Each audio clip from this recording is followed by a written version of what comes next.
छात्रों को मेरा नमस्कार। जैसा कि हमने इससे पहली वाली वीडियो में आइसोमेट्रिक और ऑर्थोग्राफिक व्यू के बारे में पढ़ा था, आज हम उसी पर एक शीट तैयार करेंगे जिसमें कि आपको एक आइसोमेट्रिक व्यू दी गई है। जैसा कि आपको चित्र में दिखाई दे रहा है, हमें इस आइसोमेट्रिक व्यू को थर्ड एंगल प्रोजेक्शन में ऑर्थोग्राफिक व्यू बनाना है। जैसा कि हमने इससे पहली वीडियो में पढ़ा था फर्स्ट एंगल और थर्ड एंगल में डिफरेंस, तो आपको थर्ड एंगल में प्रोजेक्शन में ऑर्थोग्राफिक व्यू बनाना आना चाहिए। आप आज हम इसके एक शीट तैयार करते हैं।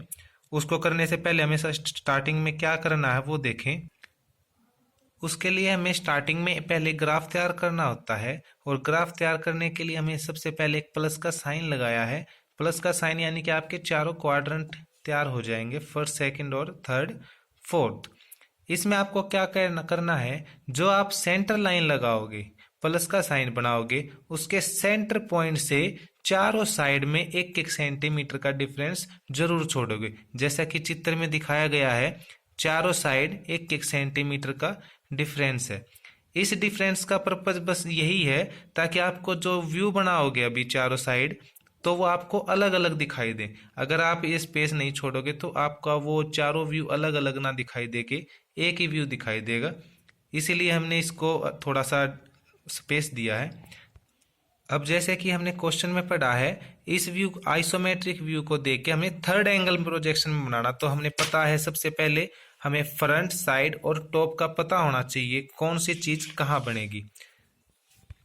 जैसा कि हमने पढ़ा था ऑर्थोग्राफिक में, थर्ड एंगल में आपका फ्रंट व्यू हमेशा नीचे बनता है, यानी कि आपका इसका फ्रंट व्यू आपका इन दो क्वाड्रेंट में से किसी एक में बनेगा। दूसरी लाइन क्या थी, सेम डायरेक्शन, यानी कि थर्ड एंगल में आपका फ्रंट व्यू सेम डायरेक्शन में बनेगा। जैसा कि चित्र में शो हो रहा है, आपका फ्रंट व्यू कौन सी साइड में है, लेफ्ट साइड में है, यानी कि आपका लेफ्ट साइड में ही सेम डायरेक्शन में ही बनेगा, यानी कि लेफ्ट साइड में ही आपका फ्रंट व्यू बनेगा नीचे और लेफ्ट साइड में। अब लेफ्ट आपका ये है, यानी कि आपका फ्रंट व्यू यहां बन जाएगा। और साइड व्यू हमेशा फ्रंट के साइड में ही रहता है, यानी कि फ्रंट आपका यहाँ है तो साइड व्यू यहां बनेगा। और टॉप व्यू हमेशा आपका फ्रंट के ऊपर ही रहता है, यानी कि फ्रंट आपका यहाँ है तो टॉप आपका यहां बनेगा। तो स्टार्टिंग में हम सबसे पहले फ्रंट व्यू बनाएंगे, उसको ध्यान से देखेंगे। जैसा कि आप देख सकते हैं, हमने फ्रंट व्यू तैयार किया है। फ्रंट आपका ये था, आपको इस साइड से फ्रंट व्यू यानी कि आपका ये बनता है। आपको जो चीज जैसे दिखाई देगी फ्रंट में से, वो सेम ऐसे की ऐसे ही बनेगी। जैसे कि आप देख सकते हैं, फ्रंट में आपकी लेंथ 7 थी, मैंने ये 7 ली है। 30, 20, 20 और ये 30 है। सेम ऐसे ही बनाना। इसमें ऐसा कुछ नहीं होता कि फर्स्ट एंगल में कोई चीज कैसे ही बनेगी और थर्ड एंगल में कैसे ही बनेगी, केवल क्वाड्रेंट का ही फर्क होगा। जो चीज जैसे दिखाई दे रही है वैसे ही दिखाई देगी। इसके बाद हम साइड व्यू बनाएंगे। साइड व्यू आपका फ्रंट के साइड में ही बनेगा, जो हमेशा इस बात का ध्यान रखें। जैसा कि अब साइड व्यू बना रहा हूं मैं, जैसा कि आप देख सकते हैं, साइड व्यू में हमें केवल इस डायग्राम की पट्टी दिखाई देंगी। साइड व्यू आपका ये है, साइड व्यू में हमें यहाँ से इस की पट्टी 1, 2 और 3, ये केवल 3 पट्टी ही दिखाई देंगी।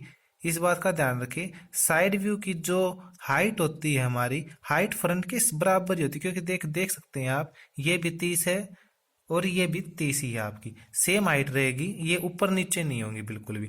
और फ्रंट व्यू की जितनी भी हॉरिजॉन्टल पॉइंट होंगे आपके, वो सारे साइड व्यू के अंदर जरूर दिखाई देंगे। जैसे कि इसकी ये हॉरिजॉन्टल लाइन यहाँ दिखाई दे रही है, इसका पॉइंट ये यहाँ दिखाई दे रहा है और बाउंड्री दिखाई दे रही है। इसके बाद हम टॉप व्यू बनाएंगे। ये हमारा टॉप व्यू बन गया है। इस टॉप व्यू बनाते वक्त आपने एक बात का ध्यान अवश्य रखना है, टॉप व्यू जब भी आप डायग्राम में देखें, वो हमेशा आपको फ्रंट के साइड से ही देखना है। यानी कि आप फ्रंट की तरफ खड़े होंगे, ऐसे फ्रंट खड़े होंगे, जैसे कि आप फ्रंट दिखाई दे रहा है, आप फ्रंट से ही हमेशा टॉप व्यू को दिखाई देगा।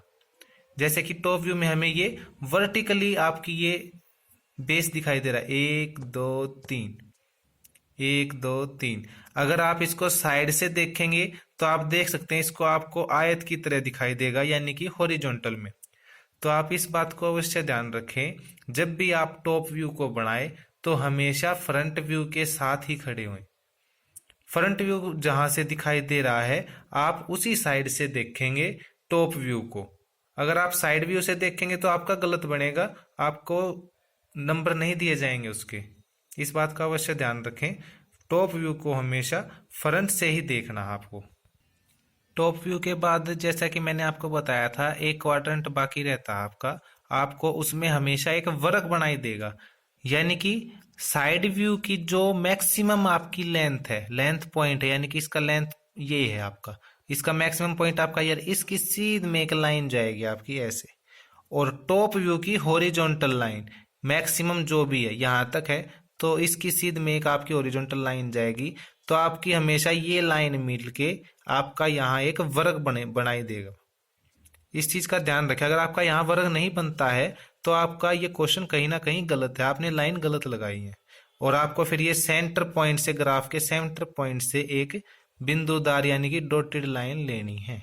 ये आपका सबसे पहले काम है, सभी आकृति तैयार करनी है और उसके बाद इसकी आपने डायमेंशन करनी है। अब मैं इसकी डायमेंशन करके दिखा रहा हूं आपको। हमने इसकी डायमेंशन कर दी है। डायमेंशन में आपने ध्यान रखना है, सिंबल जो भी आपकी डायमेंशन के होते हैं, एरो के निशान और राइटिंग, ये दो चीज आपकी मेन है। जो डायमेंशन इनमें दी गई है वो ही करनी है आपने, अपनी तरफ से कुछ एक्स्ट्रा नहीं करनी है, इस बात का ध्यान रखें। डायमेंशन के बाद आपने इसका राइटिंग का काम करना है कि आपका कौन सा व्यू है ये, जैसे कि फ्रंट कौन सा है, साइड कौन सा है, टॉप कौन सा है। तो अब मैं ये करके दिखाता हूँ आपको। ये हमारा राइटिंग का काम हो गया है। इसमें आपने सभी ने सफाई से लिखना है, जैसे कि आपको A to Z अल्फ़ाबेट लिखवाए गए हैं कैपिटल लेटर में, आपने उसी का यूज करना है।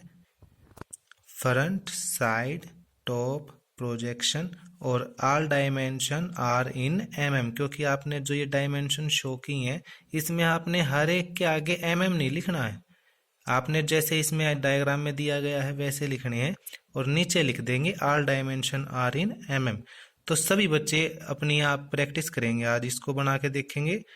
किताब में जितने भी दिए गए हैं आप उसको देखें और समझें और ऑर्थोग्राफिक व्यू में चेंज करें। सभी बच्चे फर्स्ट एंगल और थर्ड एंगल दोनों में ही बना के जरूर देखेंगे, पेपर में कोई भी एंगल आ सकता है इन दोनों में से, तो सभी बच्चे प्रैक्टिस जरूर करें।